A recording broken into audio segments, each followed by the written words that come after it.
오늘 로마서 말씀 9번째입니다.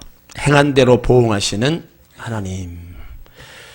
우리가 본문은 우리가 6절 말씀에 하나님이 행한 대로 보응하시는 하나님임을 우리가 발견할 수 있습니다. 로마서 2장 1절로 5절까지는 선민이라고 자처하는 유대인들이 남을 판단하고 정죄하고 멸시하는 죄를 범하고 있습니다. 하나님은 진리대로 심판하시는 하나님을 망각하고 고집 때문에 회개치 아니하는 죄를 범하고 있어요. 두 가지를 말하고 있죠. 하나는 남을 판단하면서 자기 스스로 의롭다 생각하는 사람들, 유대인들이 있었습니다. 이런 사람들은 복음의 필요성을 전혀 깨닫지 못합니다.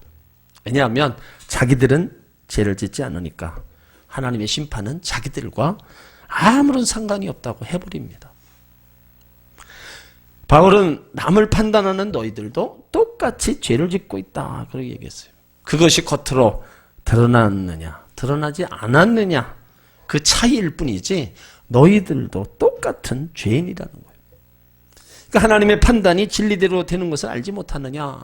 남을 판단하는 너희에게도 하나님의 심판이 있음을 잊지 말라 경고하는 거예요. 그리고 또 하나는 하나님의 심판이 즉시 임하지 아니한다고 해서 심판 자체를 무시해버리는 사람들이 있다는 거죠. 이런 사람들 때문에 복음 전파가 또 지장을 받고 있어요. 바울은 얘기합니다.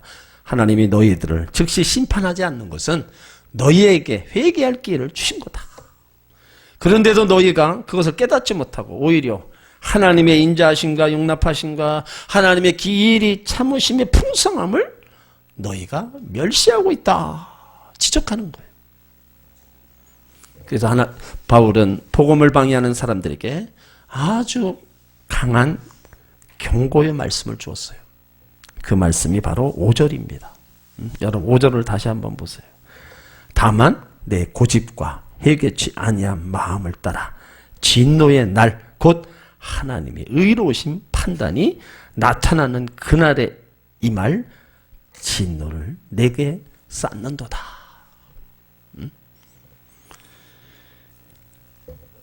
하나님이 길이 참으시는 것은 회개하고 돌아오기를 원하시는 거죠. 하지만 고집과 회개치 않음으로 돌아오지 않을 때 결국은 진노를 쌓아간다는 거예요. 여러분 죄는 우리가 빨리빨리 회개하고 용서받아야지 그 죄를 용서받지 못하고 죄를 계속 쌓아두면 하나님의 진노만 쌓는 거예요. 죄의 진노. 그래서 그것이 내가 그 쌓는다는 거예요. 하나님의 진노를 네가 쌓고 있다. 그러면서 오늘 바울이 6절에서 하나님께서 각 사람에게 그 행한 대로 보응하신다 이렇게 말씀하는 거예요. 여러분 심판은 누가 합니까? 하나님께서 하시는 거예요. 누구에게 해요? 각 사람에게. 오늘 각 사람에게 해죠. 심판의 기준은 뭐예요? 그 행한 대로. 하나님이 그 각 사람에게 행한 대로 심판하신다는 거예요. 그러니까 심판의 주인은 하나님이라는 거예요. 그러므로 사람이 다른 사람을 판단해서는 안 됩니다. 여기에 각 사람에게 이것이 중요합니다. 하나님은요 그냥 모두 한 번에 처리하지 않습니다. 신앙은 1대1입니다. 하나님과 나와의 관계예요. 심판도 1대1이라는 거예요.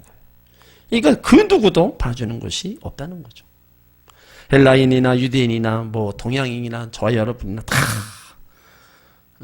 1대1입니다.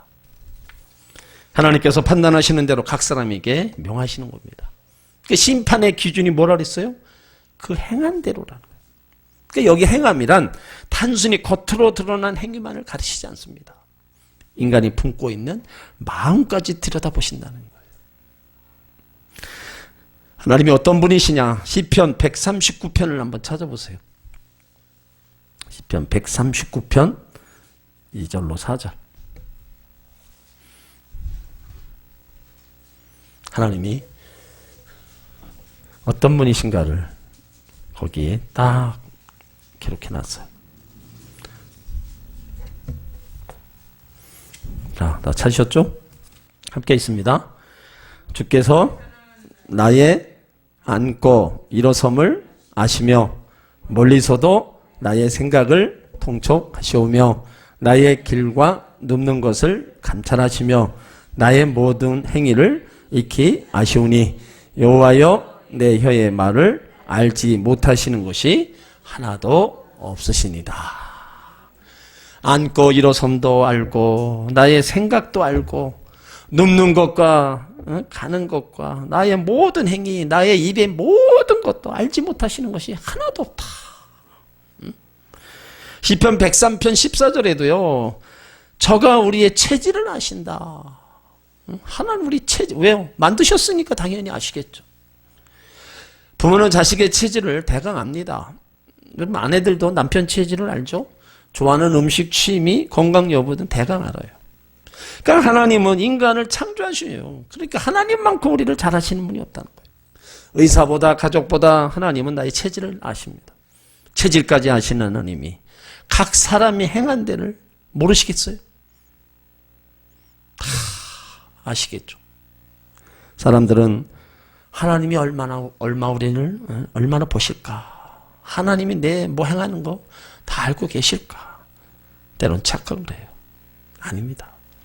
하나님은 다 보셔요. 지금도 보고 계십니다. 생명책과 행위책에 다 기록하신다는 거예요. 세상에는 주민등록부나 호적 원본이 있어 거기에 내 이름이 기록되는 것처럼 구원받은 하나님 백성, 자기 백성들의 이름을 생명책에 기록해 놓고 계신다고 그랬잖아요. 자, 계시록 20장 12절 한번 찾아보세요. 계시록 20장 12절.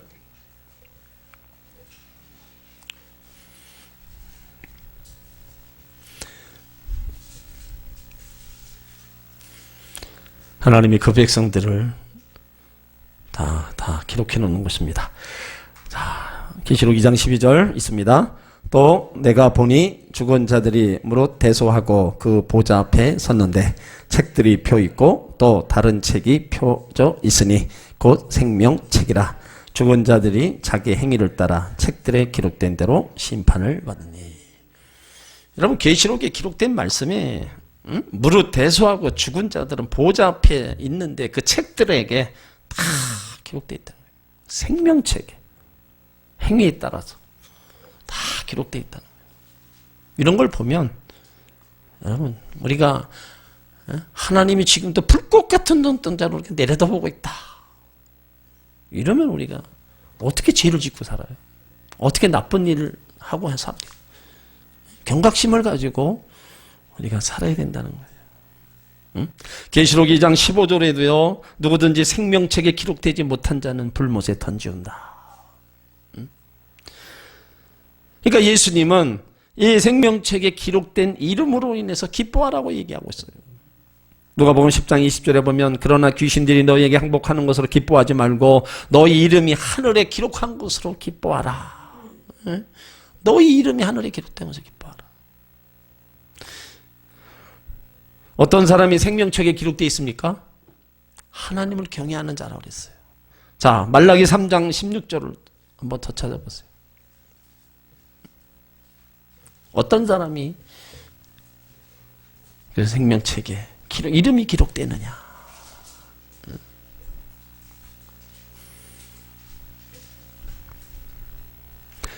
말라기 3장 16절 시작.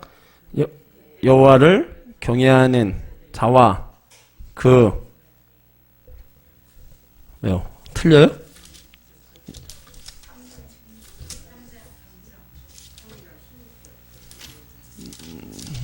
절수가 다른 건 제가 볼게요.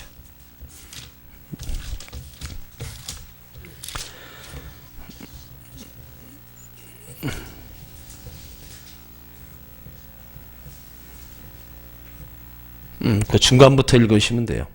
여호와를 경외하는 자와 거기부터요. 자, 시작. 여호와를 경외하는 자와 그 이름을 존중히 생각하는 자를 위하여 여호와 앞에 있는 기념책에 기록하셨느니라. 자, 여호와를 경외하는 자와 그 이름을 존중히 생각하는 자를 위하여 여호와 앞에 있는 기념책에 기록하셨다.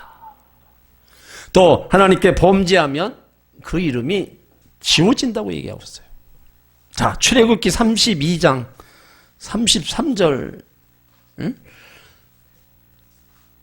여기 보면 여호와께서 모세에게 이르시되 누구든지 내게 범죄하면 그는 내가 내 책에서 지워버리리라. 그게 무서운 거예요.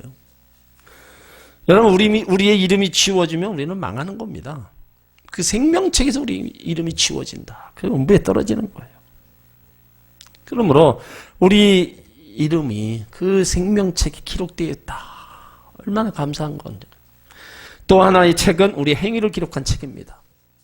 구원받지 못한 자 행위뿐만 아니라 믿는 자들의 행위까지 기록해 놓으시고 행위대로 상벌하신 하나님이라는 거죠. 마태복음 16장 27절 인자가 아버지의 영광으로 그 천사들과 함께 오리니 그때 각 사람의 행한 대로 갚으리라.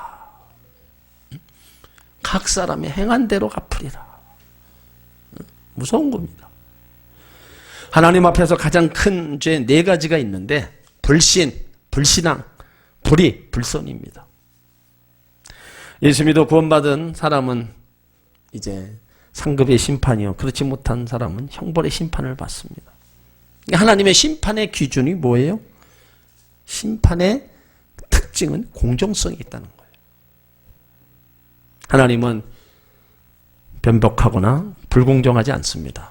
시비와 선악을 가려 벌을 주시고 상을 주시는 분이에요. 심판을 받지 않고 억울한 죽음을 당하는 예는 절대로 없습니다. 그렇다고 부당한 판결을 받고 고생하는 예도 절대 없어요. 세상 판결은 부당한 판결을 받아 고생하는 예가 있습니다. 하지만 하나님의 심판은 공명정대합니다. 각 사람에게 행한 대로 보응하신다는 거예요. 이제 바울이 지금까지 구원의 그 기준을 믿음에 두었었어요. 오직 의인은 믿음으로 말미암아 살리라. 그런데 여기에서는 행위를 기준 삼고 있습니다. 그러니까 하나님께서 행위대로 보응하신다는 거예요. 이 모순을 해결하기 위해 여러 가지 학자들의 견해가 있습니다만 그 알포드라는 사람은 악인을 심판하고 선인을 상 주시는 하나님의 일반 법칙을 설명하고 있다. 그렇게 여기서 말하고 있어요. 여러분 구원은 믿음으로 얻어집니다. 그런데 상급은 행위대로 얻어지는 겁니다. 여러분 이해가세요? 구원은 예수 그리스도를 믿음으로 우리 가운데 값없이 주어지는 선물이에요. 근데 구원받고 시작하는 게 신앙생활이라 했습니다. 그러므로 신앙생활을 잘하는 사람이 있어요. 구원받고 세상으로 나가고 딴짓하는 사람도 있습니다. 어떻게 그런 사람들 앞에 똑같이 상급이 주어지냐 이거죠. 다른 거예요. 그래서 구원은 믿음으로 여기지만 상급은 행한 대로 받는다는 거예요. 그래서 7절이 자세히 설명하고 있는 겁니다. 여러분 7절을 보세요. 참고 선을 행하여 영광과 존귀와 썩지 아니함을 구하는 자에게는 영생을 주신다는 거예요. 여기서 말하는 선은 하나님이 옳다 인정하시는데 예수를 믿음으로 구원받은 성도가 하나님 안에 있을 때 하나님의 기준으로 선으로 인정해 주시는 겁니다. 그러니까 구원받은 성도는 어떤 어려움이 있어도 참고 주님의 뜻을 따라야 된다는 거예요. 여기서 참고 선을 행하여 여기 참는다는 것은 작은 것으로는 혈기를 참는 거고 큰 것으로는 닥쳐오는 환난을 참으라는 겁니다. 그래서 신앙생활은 인내가 절대적으로 요구하는 거예요. 성령의 열매도 인내가 있고 오래 참음이 있다. 믿음의 사람들은요 정말로 참아야 된다는 거예요. 혈기뿐만 아니라 닥쳐올 어려움도 참아야 된다는 거죠. 성질 급한 성도도 참을 줄 알아야 돼요. 기도 응답도 참고 기다려야 된다는 겁니다. 영광과 존귀와 썩지 아니할 것을 구하는 자에게 무엇으로 보상돼요? 생명입니다. 영원히 사는 영생이 축복입니다. 영생을 구한다는 것은 하나님을 알고 하나님을 영화롭게 위하여 사는 경건한 삶을 말합니다. 그리고 존귀함이라 하면 귀한 것, 보배로운 것을 가리키는데 존귀를 구한다는 것은 뭐예요? 하나님을 찾는다는 거죠. 그래서 잠언 8장 17절에도 나를 사랑하는 자들이 나의 사랑을 잊고 나를 간절히 찾는 자가 나를 만날 것이다. 내게 부귀가 있고 장관, 재물도 있다. 하나님을 사랑하는 자, 하나님은 그 사랑하는 자에게 부귀와 재물과 장구한 이도 다 주시겠다는 거죠. 또 썩지 아니한다. 이슬과 같이 잠깐 있다가 없어진 세상에 부귀 영화와 물질을 의미하는 것이 아니라 영원한 하나님 나라를 의미하는 겁니다. 영원한 하나님 나라를. 여러분, 우리가 예수 믿는 우리들이 세상에 무엇을 보고 살아갑니까? 썩어질 육체를 보고 살아갑니까? 그렇지 않아요. 오늘 분명히 말씀하신 게 영광과 존귀와 썩지 아니함을 구하는 자에게 영생이라는 거예요. 그러니까 영광과 존귀와 썩지 아니함을 구하며 살아라는 겁니다. 영광을 추구하며 살아라는 거예요. 왜 그렇게 살아야 되냐? 로마서 8장 18절에 생각건대 현재의 고난은 장차 우리에게 나타날 영광과 좋게 비교할 수 없다. 장차 우리 가운데 나타날 영광, 하나님의 영광, 하나님의 나라, 이것과 비교할 수 없다는 거예요. 그러니까 이 땅에서의 잠시 주어진 모든 일들을 참고 인내하면서 살아가야 된다는 거예요. 하나님의 영광을 구하고 하나님의 존귀를 구하고 썩지 않는 천국을 소망하는 성도들에게 하나님의 보상이 뭡니까? 그것은 영원히 사는 영생, 바로 생명입니다. 이 세상에 살면서도 또 우리가 하나님 자녀되는 그 권세를 누리며 살아가고 있는 거예요. 그래서 오늘 바울은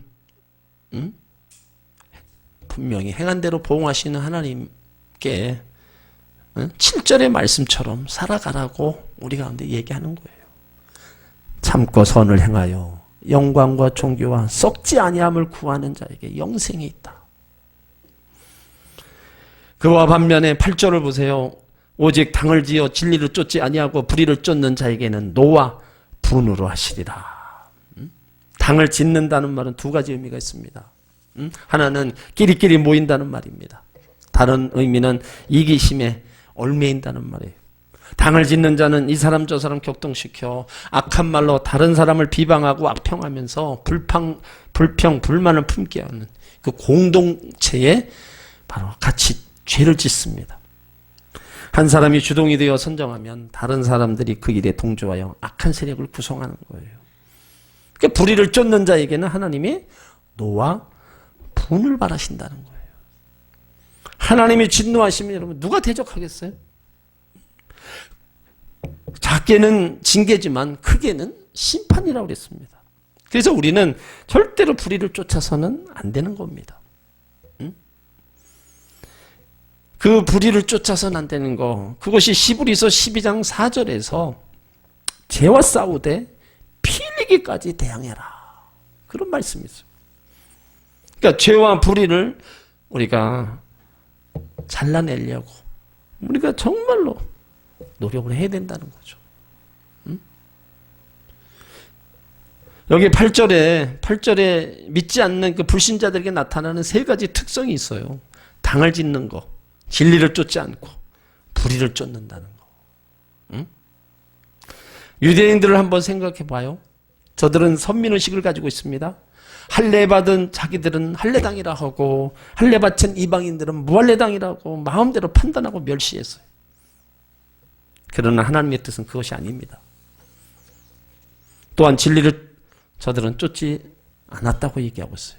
하나님이 우리에게 가르쳐 주신 진리가 뭐예요? 우리를 위해서 보내신 예수 그리스도를 믿음으로 말미암아 의롭다 하심을 얻고 영생은 영원한 생명을 누리게 하는 것이 하나님의 뜻입니다. 그러나 저들은 그 진리를 받아들이지 않았습니다. 예수 그리스도의 의의 옷을 입으려 하지도 않고 자기 의의를 끝까지 고집했어요.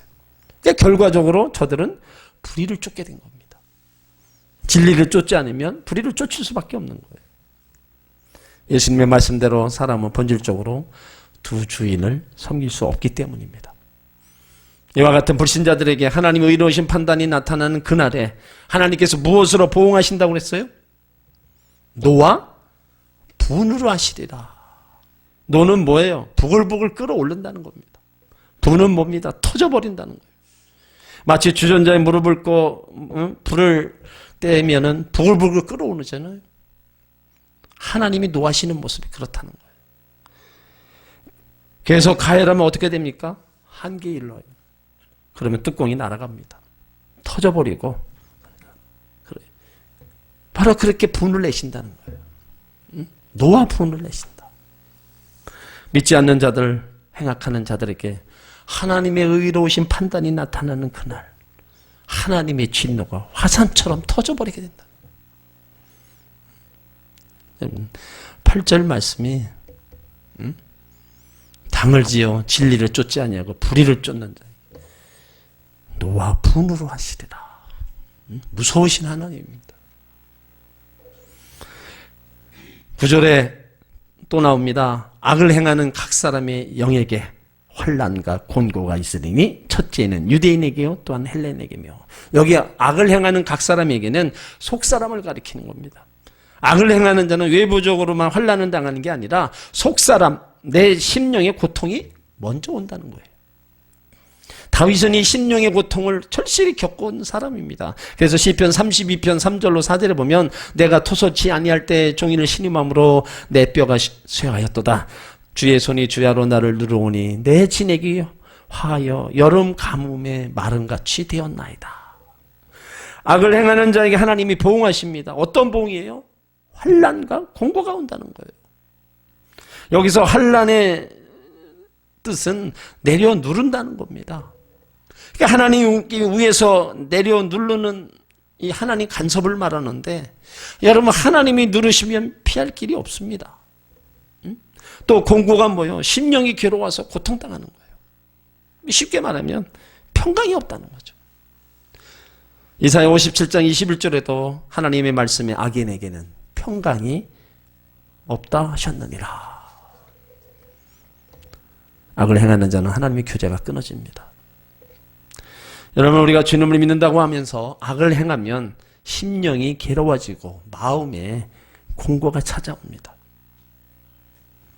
믿는 사람들이 여러분 주일날 다른 데 가보십시오. 마음이 편합니까? 여러분 편한 거는 뭔가 이상이 있어요. 마음이 불안합니다. 그 마음이 있어야 돼요. 내가 하나님 앞에 안 나오면 마음이 불안해야지. 평안하다. 이거는 문제가 있는 겁니다. 여기서 악을 행하는 사람은요, 당을 짓고 진리를 쫓지 아니하고 불의를 쫓는 자를 가리키는데 복음 밖에 있는 사람들입니다. 그러니까 이런 사람 영에게 환난과 공고가 있다고 말합니다. 여러분 육신은 우리가 잠깐. 그래서 성경에는 안개와 같다. 그냥 하루 졌다가 지는 들의 풀과 꽃과 같다. 여러 가지로다가 인생을 표현하는데 이 세상에 예수 안 믿어도 참 잘 사는 사람 많고 예수 믿고도 또 못 사는 사람 많습니다.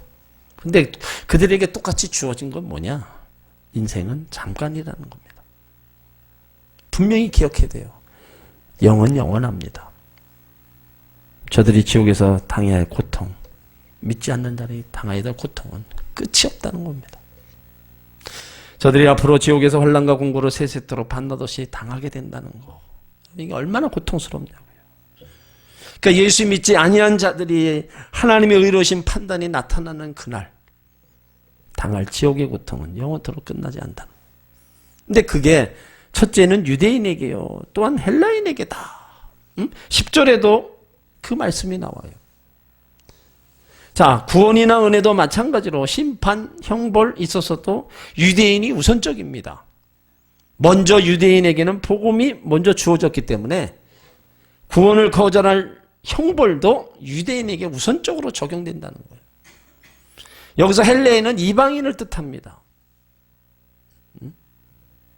누가복음 12장 48절에 보면 알고 하나님의 말씀을 대적한 사람은 채찍을 더 많이 받고 알지 못하고 잘못 행하면 적게 받는다. 이런 말씀이 있어요. 여러분 알고 저지른 죄와 모르고 저지른 죄의 형량이 차이가 있습니까? 없습니까? 오늘날 예수를 알고 믿는 자가 유대인이고 모르는 자는 헬라인. 그러면 이 얘기는요.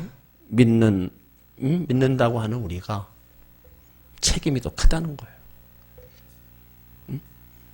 믿는 우리가 더 잘못 살아갈 때는 왜 유대인들이 먼저 복음을 받고 말씀을 받고 그랬기 때문에 먼저 심판과 형벌도 유대인에게 먼저 있다.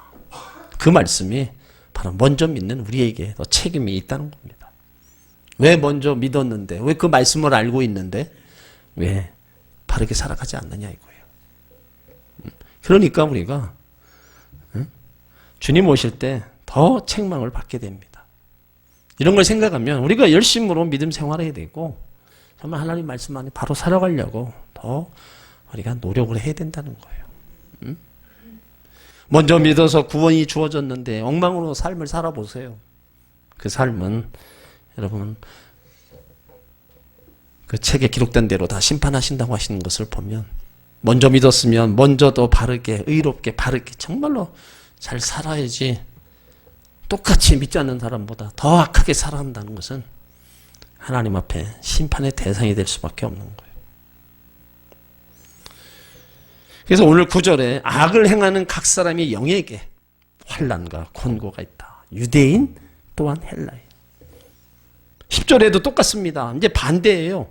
선을 행하는 각 사람에게는 영광과 존귀와 평강이 있으리니 첫째는 유대인에게 또 헬라인에게다. 그러니까 9절하고 반대입니다. 믿음으로 행하는 각 사람에게 영광과 존귀와 평강이 있으리라. 그러니까 9절의 말씀처럼 첫째는 유대인, 헬라인에게다. 하나님 말씀을 먼저 알고 순종한 자는 하나님의 축복을 먼저 받고 또 많이 받게 됩니다. 받은 순서대로 옵니다. 첫째는 유대인이 먼저 받았으니까 유대인이 그 은혜를 누리고 헬라인이 두 번째 받았으니까 또한 그런 은혜를 누린다는 말입니다.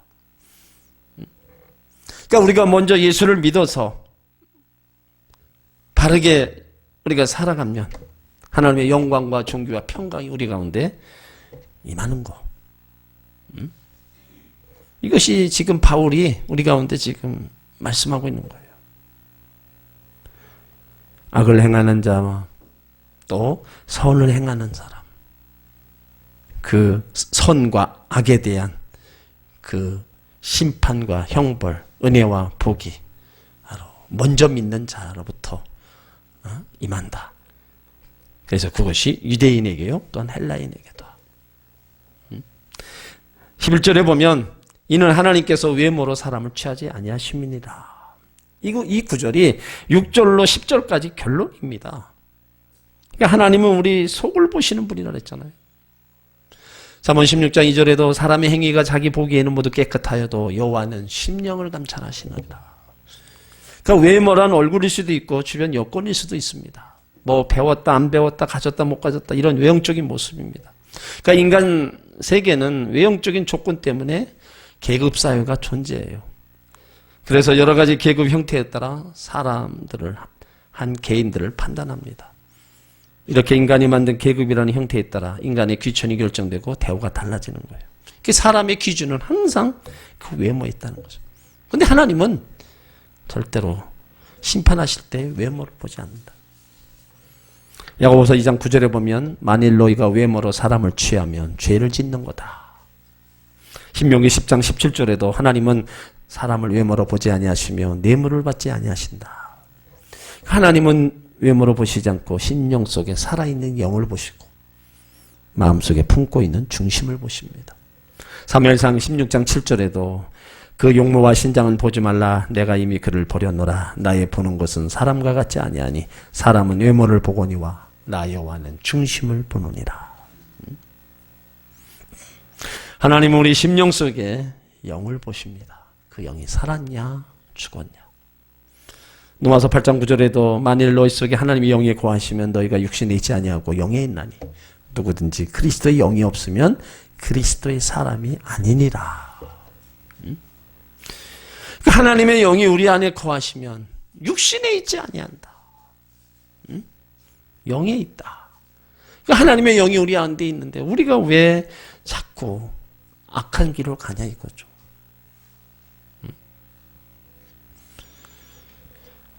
'여기 외모로 사람을 취하지 말라. 11절 이는 하나님께서 외모로 사람을 취하지 아니하심이니라. 하나님은 사람을 외모로 취하지 않습니다. 이제 12절로 16절은요. 하나님의 심판의 규범을 설명하고 있어요. 자, 12절은 다 같이 있습니다. 율법 없이 범죄한 자는 또한 율법이 없이 망하고 율법이 있고 범죄한 자는 율법으로 말미암아 심판을 받으리라. 자, 인간 자신의 힘으로는 다 망한다는 말씀입니다. 율법 없이 범죄한 자란 이방인, 헬라인 모든 사람들입니다. 그러니까 원래 우리들은 모세의 율법을 못 받았습니다. 율법 없이 범죄했다고 해서 안 망하는 게 아니라는 거예요. 또한 율법이 있고 범죄한 자는 율법으로 말미암아 심판을 받는다는 거죠. 쉽게 말하면 하나님의 진리대로 심판하심으로 율법이 있는 유대인이나 율법이 없는 이방인이나 범죄하면 다 같이 망한다는 말입니다. 또 율법으로 구원받을 수가 없다는 거예요. 13절에 보면 하나님 앞에서는 율법을 듣는 자가 의인이 아니요 오직 율법을 행하는 자라야 의롭다 하심을 얻는다. 유대인들은요, 안식일마다 회당에 모여 율법책을 낭독하는 것을 그런 거 행하는 거 하나도 하지 않았어요.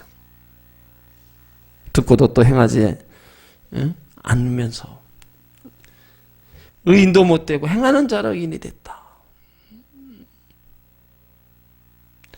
여러분, 이 말씀이 우리가 정말로 잘 새겨들어야 돼요. 율법을 듣는 자가 의인이 아니다. 율법을 행하는 자라야 의롭다 하심을 얻는다. 야고보 1장 25절에도요. 자유하게 하는 온전한 율법을 들여다보고 있는 자는 듣고 잃어버리는 자가 아니요 실행하는 자니 이 사람이 그 행하는 일에 복을 받으리라.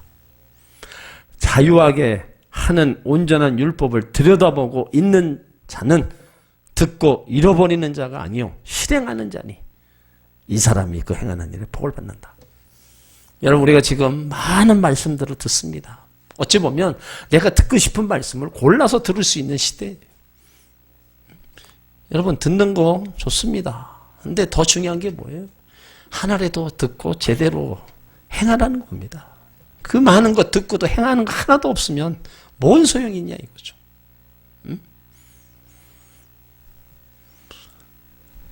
믿음은 행함이고 결단입니다. 그러니까 율법을 받은 이스라엘의 그 민족을 보면 얼마나 축복이에요. 그러나 중요한 것은 율법을 받았다는 것보다 뭐예요? 그 받은 율법을 실천하는 거잖아요. 하나님이 율법을 주신 거, 율법을 온전히 실행함으로 의롭다 하심을 얻으려고 율법을 주셨다는 거예요. 그래서 율법의 궁극적인 목적은 죄를 깨닫고 예수를 믿게 하는 데 있다는 겁니다.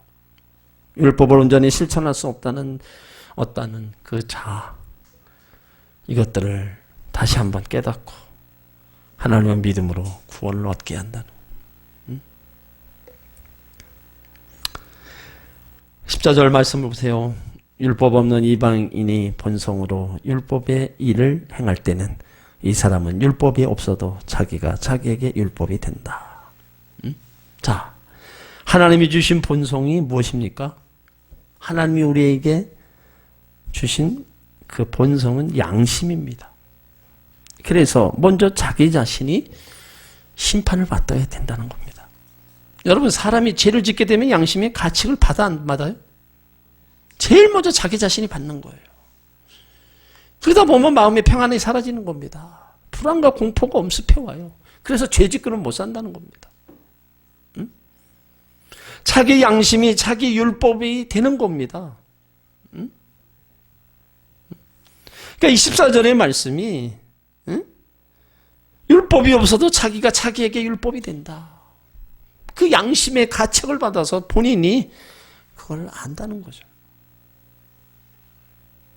15절, 이런 이들은 그 양심의 증거가 된다는 거예요. 그 생각들이 서로 혹은 송사하며 혹은 변명하여 그 마음에 새긴 율법의 행위를 나타내느니라. 양심이 증거가 된다는 거예요. 사람이 그 양심을 가리켜서 뭐요? 때는 뭐예요? 송사하고 변명하고 그 마음에 새긴 율법을 다 자기 나름대로 행위로 다 나타나요. 여러분, 하나님이 심판하실 때 우리가 옳게 사지 못한 것은 우리 양심이 증거가 다 되는 겁니다. 양심은 속일 수가 없는 거예요. 고린도전서 8장 7절에 더러워진 양심이 나옵니다. 죄로서 더러워진 양심은 활기를 찾을 수가 없습니다. 디모데전서 4장 2절에 화인 맞은 양심이 나와요. 화인을 맞으면 굳어져 버리고 감각이 없어집니다. 이렇게 굳어져 버린 양심은 우리는 계속 예수님의 보혈과 성령으로 거듭나지 않고서는 녹아질 수가 없는 겁니다. 인간이 어떤 태도나 어떤 규범이라도 바로 양심은 바로잡을 수가 없다는 거예요. 디모데전서 1장 19절에도 선한 양심, 디모데전서 3장 9절에도 깨끗한 양심이 있다고 얘기합니다. 우리가 예수 믿고 그별로 씻음받아 성령이 우리 안에 들어와 계시면 우리의 양심이 선하고 깨끗한 양심으로 변화되는 겁니다. 그러면 우리 변화되는 우리 양심 속에 우리가 자꾸 죄짓고 불의하고 추한 일들을 행할 때마다 자꾸 우리가 어떻게 해야 돼요? 예수의 보혈로 씻어내야 돼요. 계속 씻지 않으면 여러분 계속 우리가 그 죄로 말미암아 내 양심이 화인 맞은 양심이 되고 굳은 양심이 되어버렸어요.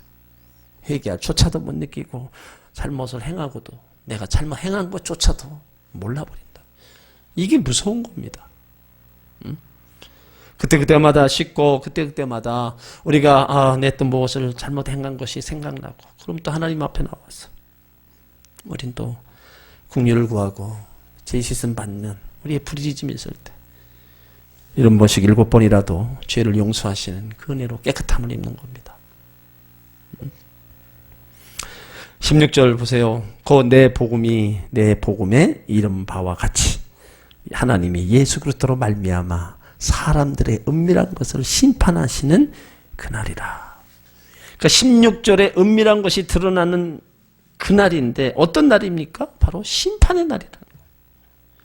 복음 안에 있는 자는 기쁨의 날이고 예수 밖에 있는 사람은 망하는 날입니다. 그날은 주님이 심판하시는 날이에요. 그날에 모든 것이 드러납니다. 그 복음 안에 있는 사람은 기뻐 웃는 날이지만 복음 밖에 있는 사람들은 슬퍼하며 이를 갈며 떨어지는 지옥으로 떨어지는. 여러분 우리에게도 행위 속에 기록된 대로 상벌이 있다는 사실이에요. 빌리그람 목사님이 이런 말을 했어요. 여러분은 죽는 것을 두려워하십니까? 나는 오히려 사는 것을 두려워합니다. 여러분 어때요? 여러분 죽는 것을 두려워하십니까? 사는 것을 두려워합니까? 죽음으로 우리 인생이 끝나는 것이 아니라 죽고 난 뒤에 우리 모든 하나님의 심판대 앞에 서야 된다는 거예요. 하나님의 의로우신 판단이 우리를 기다리고 있다는 겁니다. 그래서 내가 어떻게 살았느냐에 따라서 행위대로 보응하신다는 거죠. 그래서 오히려 사는 것이 더 두렵다고 빌리그람 목사님이 얘기한 거예요. 사는 것이 더 두렵다. 그러니까 내가 잘 살아야 되는데 정말로 바르게 살아야 되는데 그렇게 못 살았을 때 심판대 앞에 섰을 때 그 행위대로 보응하시는 그거를 어떻게 내가 다 감당하냐 이거죠. 그래서 우리가 여러분 이 땅에 살면서 덕을 쌓는 것도 뭐 있어야 되고 무엇보다 하나님께 상급 쌓는 일을 우리가 많이 해야 됩니다. 오늘 바울이 우리 가운데 여러분 이 로마서를 통해서 하는 그 말씀 하나하나가 우리 신앙생활을 어떻게 해야 되는가 그거를 쫙 우리 가운데 기록해놨어요.